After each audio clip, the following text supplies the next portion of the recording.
श्रीपार्वती प्रियपुत्राय पूर्वा सन्ध्या प्रवर्तते उत्तिष्ठ गजराजास्य कर्तव्यम् लोकपालनम् उत्तिष्ठोत्तिष्ठ विघ्नेश उत्तिष्ठ गणनायक उत्तिष्ठ गिरिजापुत्र जगताम् मङ्गलम् कुरु श्रीकाणिपाकवर सिद्धिविनायकत्वम् प्रीत्याद्य जागृही कुरु प्रियमङ्गलानि त्रैलोक्यरक्षणकराणि महोज्ज्वलानि श्रीमद्विनायका विभो तव सुप्रभातम्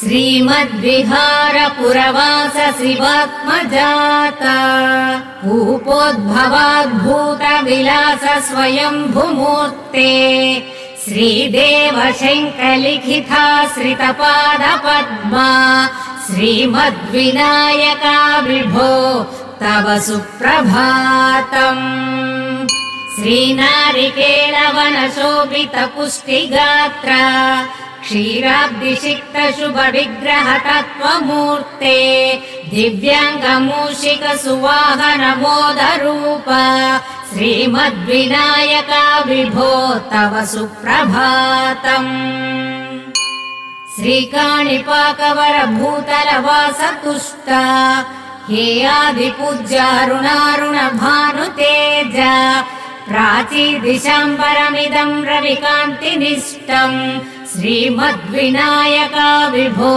तव सुप्रभातम् श्रीबाहुदा शुभतरङ्ग सुबाहुदत्त सुसिग्धशीतलकाणापि सङ्गृहीत्य प्रभातवायुरिह यास्यति सेवनाय श्रीमद्विनायका विभो तव सुप्रभातम् गौरीकराम्बुज सुलालित दिव्यव्रक्त श्रीकण्ठमानसमुदाकर मोदरूप कैलासशैलशिखरस्थित बालबालो श्रीमद्गणेश्वर विभो तव सुप्रभातम् दुर्वाङ्कुराणि जलजानि सुपुष्पकानि बिल्वानि पूजन विधौ च सुसज्जितानि नित्यार्चनोत्सुकमदोत्कटवारणास्य श्रीमद्गणेश्वर विभो तव सुप्रभातम्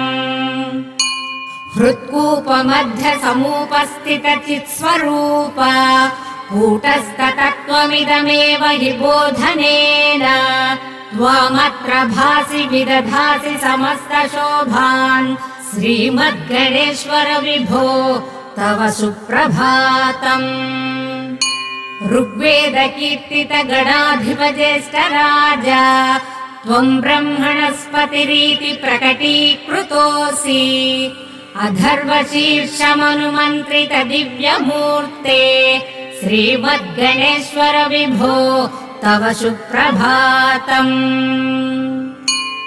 ब्रह्मादिदेव परिकीर्तित वेदपाठः त्वत्सूत्पकर्ण कुहरे प्रविशन्ति देवा श्रुत्वा धुनैव परिपालय धर्मसङ्घान् श्रीकाणिपाक भगवान् तव सुप्रभातम् हेरम्बलम्ब जठराद्भुत दिव्यगात्र प्रारम्भ पूजनमिदम् दयाया गृहीत्य सर्वाशुभानि परिनाशाय सर्वपुत्र श्रीकाणिपाक भगवान् तव सुप्रभातम् भानुदयेन न हि दृश्यति चन्द्रबिम्बम् त्वत्फालदेशसि शिरेव विभाति नित्यम् सत्यस्वरूप निगमागमसन्नुताङ्घ्रे श्रीकाणिपाक भगवान् तव सुप्रभातम्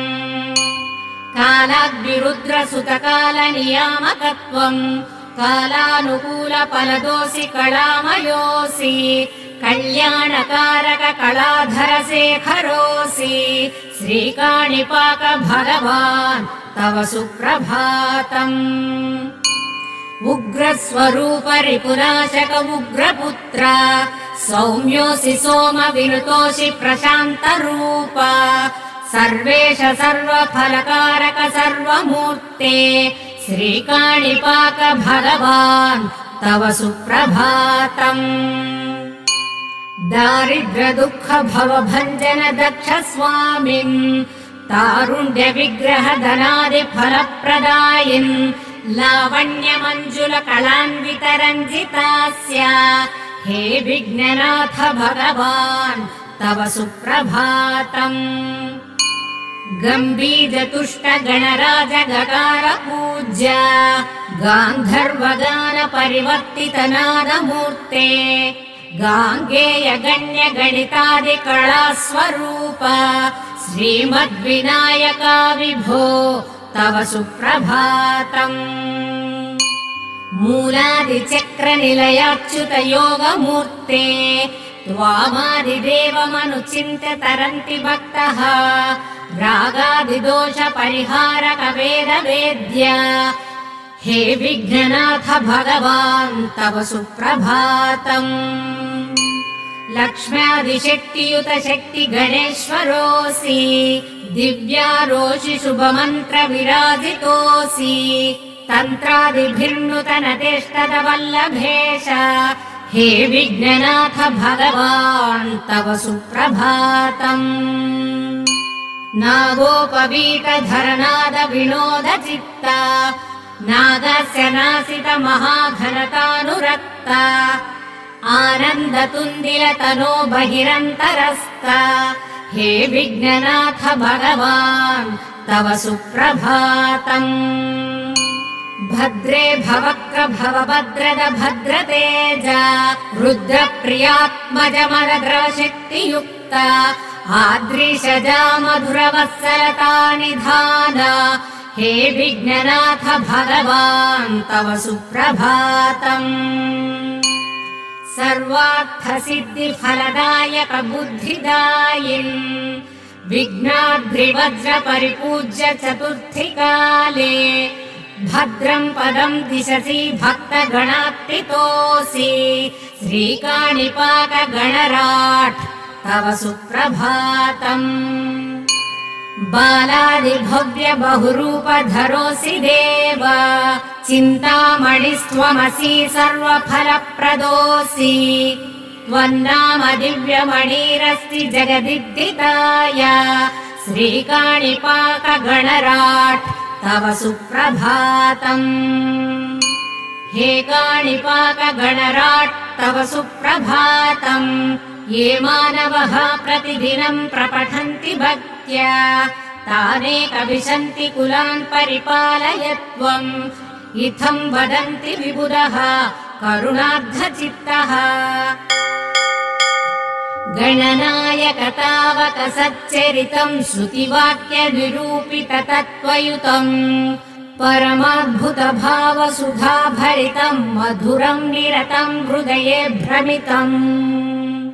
सुमुखम् प्रमुखम् वरदन्ति मुखम् गिरिजाकरलालित भाग्ययुतम् करुणामय वीक्षण सल्ललितम् मयहृत्कमले कलये सततम्। धिमिदिन्धिमिनाद मृदङ्गगति क्रमचक्रमिताद्भुत पाद विभो नटराज वरात्मज देव भजे शुभनृत्य गणाधिपात्वमनिशम्। वटवे पटवे चटुलायुधिने कुटिलासुरभञ्जक तुभ्यमहम् तटिधा वसुदेह विदेह विभो वरसिद्धि विनायक देव नमो। प्रमदाधिपते प्रथमादिनुते प्रमदाम्बुकपोल गजासयुते प्रणवकृतये भ्रमदूरगते वरसिद्धि विनायक देव नमो। बलदम् बलसम्भरितम् प्रबलम् बलवैरिणुतम् बहुभाग्यबलम् बलिभञ्जक पूजित भव्य गुणम् वरसिद्धि विनायकमेव भजे।